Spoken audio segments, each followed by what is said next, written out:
Olá, tudo bem?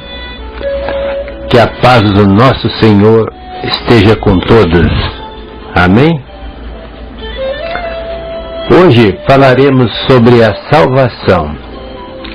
Este tema deveria ser discutido e ensinado e pregado sempre em nossas igrejas e nos círculos de orações. Pois bem, que o Espírito Santo nos ilumine neste ensinamento, dando-nos total entendimento.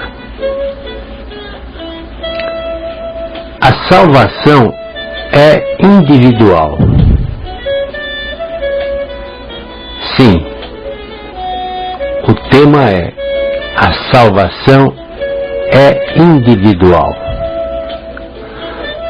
Nós jamais podemos esquecer que o Senhor Jesus abriu um caminho ao homem, pois ele se fez carne e habitou entre nós, mostrando que após a morte existe vida eterna para aqueles que creem nele.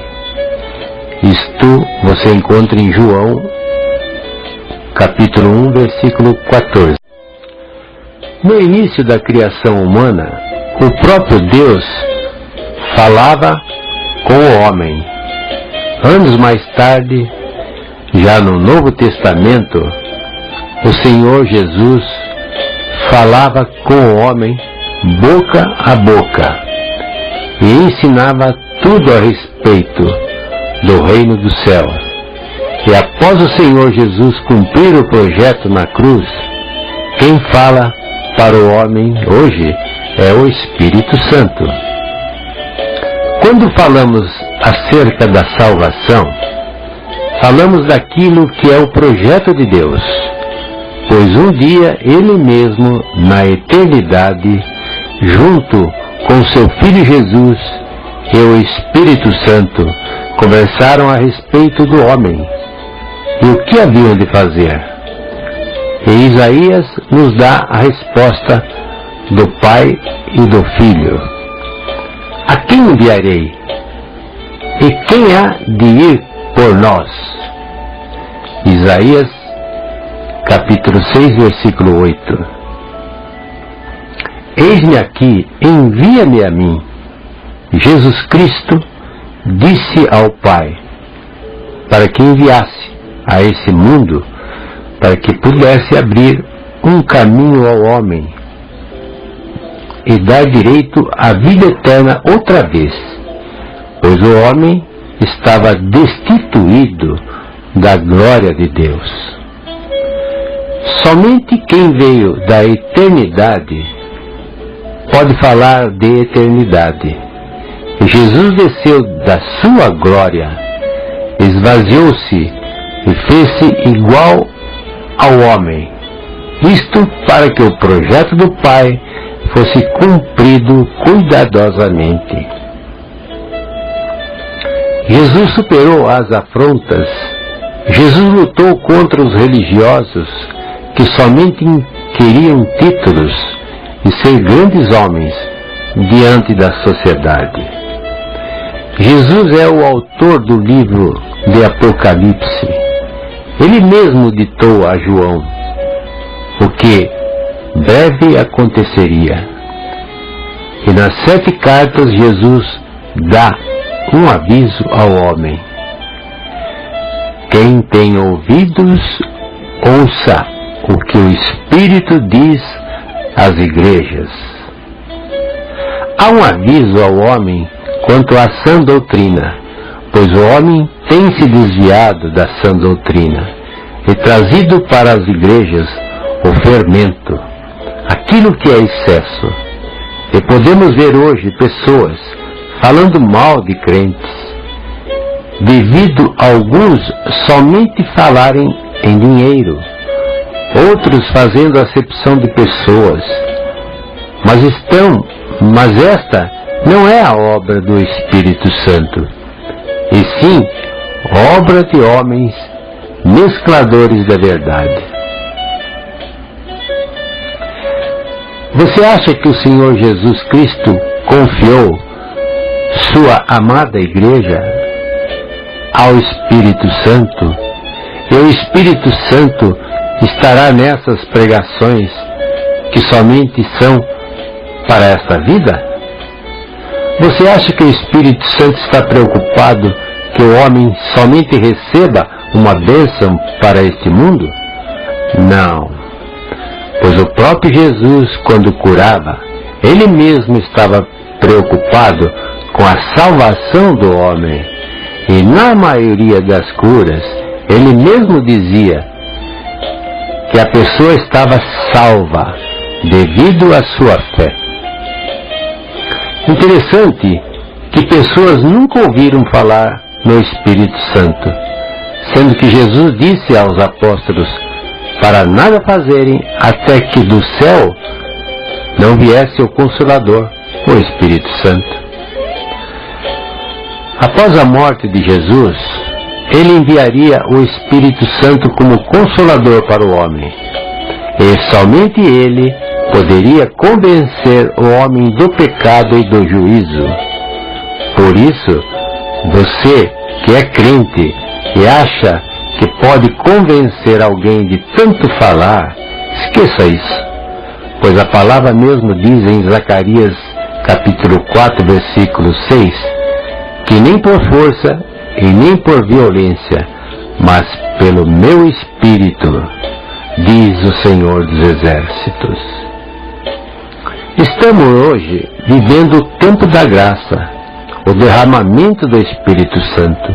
A salvação está para todos os que desejam tê-la, mas somente conscientes que em breve esta porta se fechará.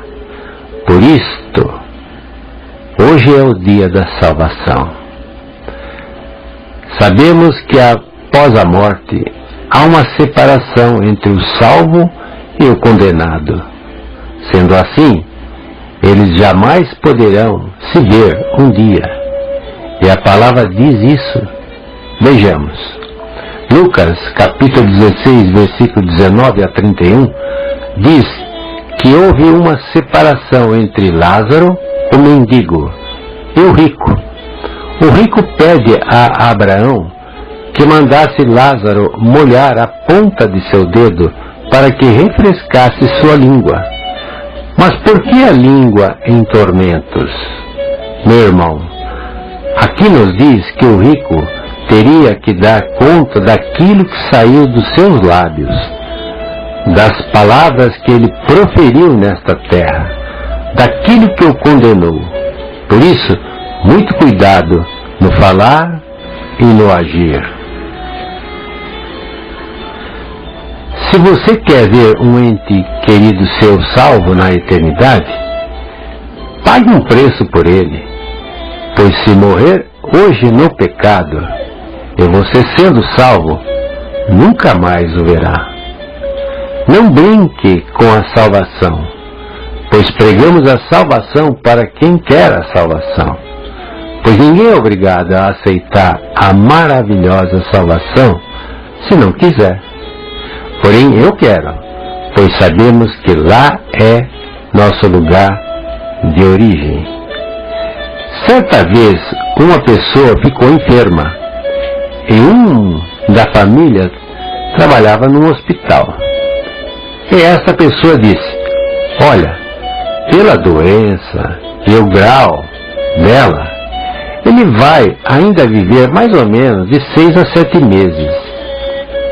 Mas, sabe qual foi a resposta de um pastor presente?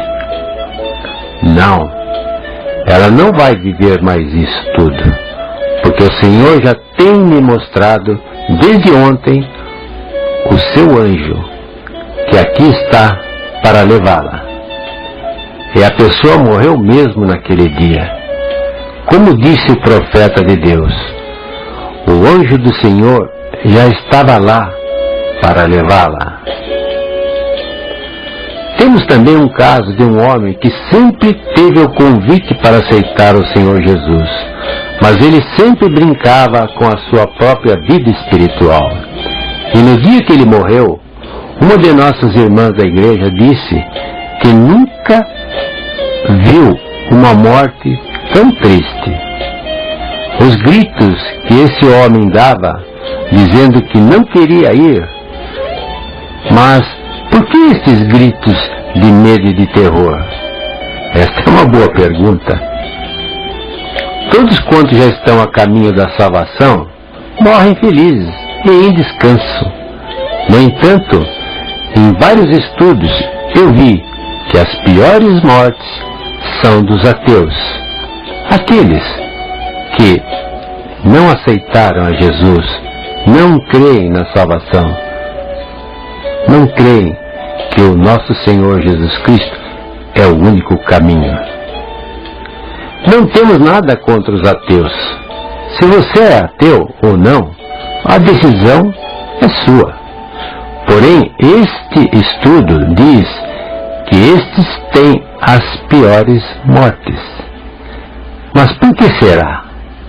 Será que estão vendo o que vem pela frente? Por isso, não caia nas ciladas do diabo em achar que existe outro caminho nesta vida além do Senhor Jesus Cristo.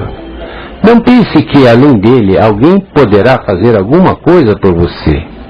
Não pense que se você morrer hoje sem Jesus, alguém orará por você e Deus vai mudar sua situação.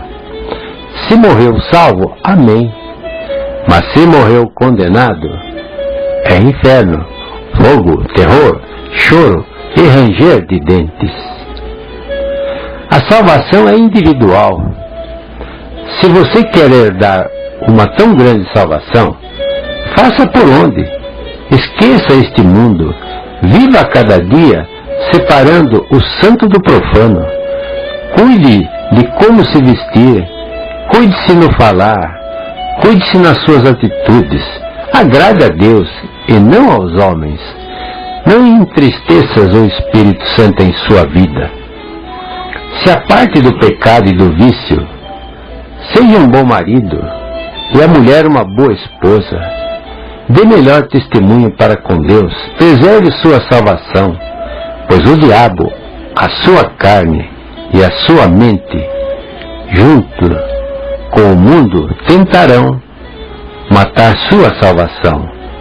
Vença-os na santificação, na oração, e Jesus lhe dirá naquele dia: servo bom e fiel, no pouco que lhe dei foste fiel, sobre o muito te colocarei. Entrai para o gozo do seu Senhor e participe da grande ceia que já está preparada desde a fundação do mundo. A salvação é individual. Cuide da sua, busque-a até o fim. Há uma eternidade para aqueles que creem nessa promessa do Senhor Jesus.